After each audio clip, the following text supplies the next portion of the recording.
Ang aking bagong rice cooker. Hindi ko na to unboxing. Product details na. Ito po, Tefal. Maliit lang to na rice cooker.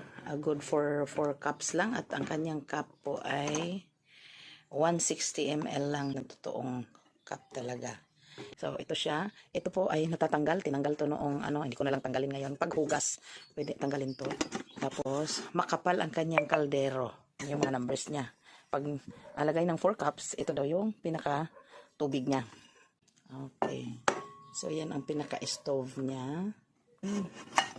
Mabilis lang to. Ito yung cup.